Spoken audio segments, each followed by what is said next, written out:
Leitura do texto literário. O leitor de uma obra literária deve evitar dois riscos.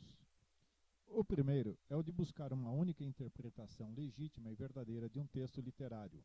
Essa interpretação é redutora, pois anula a riqueza expressiva da obra, neutraliza a tensão que se estabelece entre dois sentidos possíveis, ou mais, muitas vezes até mesmo os opostos. O segundo é o de considerar que qualquer interpretação é válida. Há boas e más leituras, corretas e incorretas, mais profundas e mais superficiais.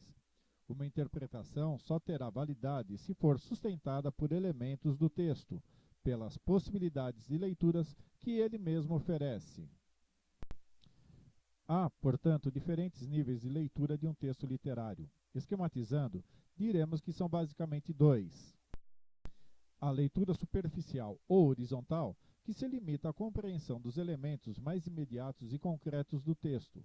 Por meio dela, o leitor apreende o significado literal ou aquilo que o texto diz explicitamente. A leitura em profundidade, ou leitura vertical, requer a interpretação dos elementos de significação literal. O leitor busca aquilo que o texto quer dizer. A obra literária se caracteriza como uma provocação, e isso nos faz pensar sobre o papel desempenhado pelo leitor em sua relação com o texto. A obra literária constitui uma estrutura significante. Os seus significados se concretizam no momento da leitura. O leitor, por sua vez, não é um elemento passivo, nem apenas recebe coisas feitas. A ele compete tornar vivos os significados que existem potencialmente na obra. A leitura, portanto, também consiste em um ato criativo. No momento da leitura, o leitor põe em movimento todas as capacidades intelectuais e afetivas: inteligência, cultura, informações, domínio da língua, experiências da vida e, sobretudo, sensibilidade. O conjunto de suas experiências culturais e o conhecimento das convenções literárias geram expectativas de toda ordem em relação ao texto.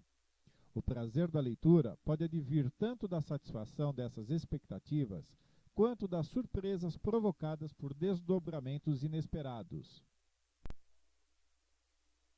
O texto possui inúmeros índices, ou indícios, pistas, que permitem a formulação de hipóteses e antecipações. Nem sempre essas previsões são conscientes, podendo até ser relativas tanto a longas sequências do texto como a sequências mínimas. Gêneros literários. Os gêneros são épico ou narrativo, lírico e dramático.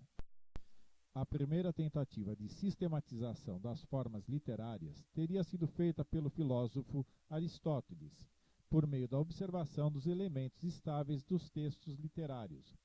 Em sua obra Poética, que ficou inacabada, Aristóteles descrevia 6 formas literárias e detalhava 3 delas: a epopeia, a tragédia e a comédia.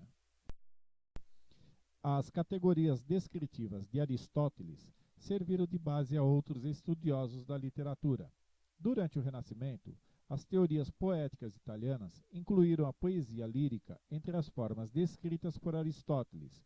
Assim, especialmente a partir do século XVIII, assumiu-se como divisão clássica da produção literária os gêneros épico, lírico e dramático. O termo gênero, que remete à linhagem, espécie, família, raça, nem sempre é usado como um único sentido. Nos estudos literários, ele se refere à recorrência de características que permitem agrupar as manifestações literárias. Gêneros literários. O gênero épico, em sua origem, era um longo poema narrativo e focaliza o mundo exterior ao poeta, por isso mais objetivo. Da perspectiva de um poeta observador, o mundo é descrito com seus acontecimentos, personagens e paisagens. Nas épicas gregas, sobressaíam heróis de caráter elevado, capazes de vencer todos os obstáculos, como Odisseu e Aquiles.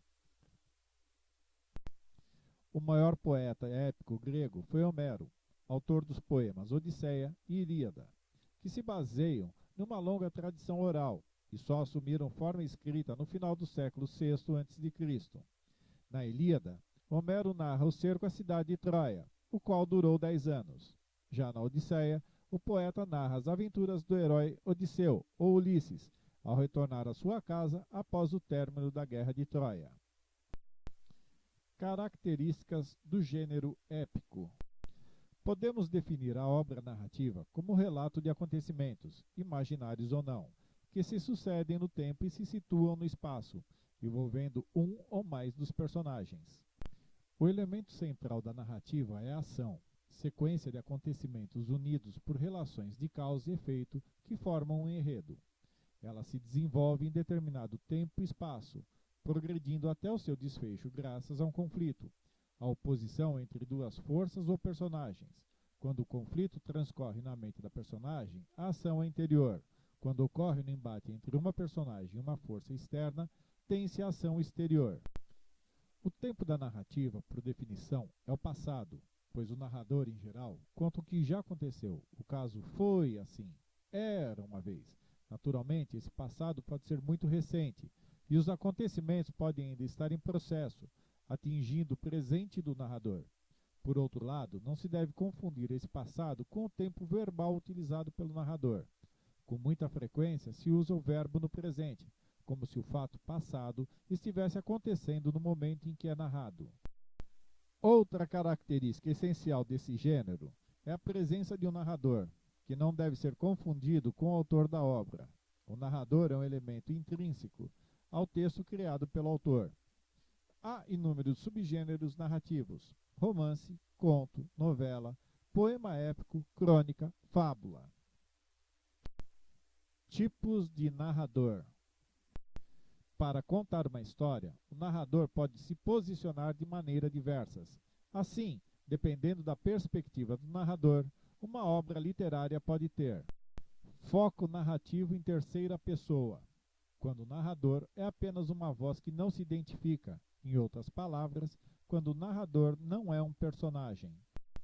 Foco narrativo em primeira pessoa, ou narrador-personagem, quando o narrador é um dos personagens que vive a história. O narrador pode ainda ser observador, quando narra de um ponto de vista exterior, como quem presencia ou testemunha os acontecimentos, ou onisciente, quando conhece e revela o interior dos personagens, seus pensamentos e suas emoções.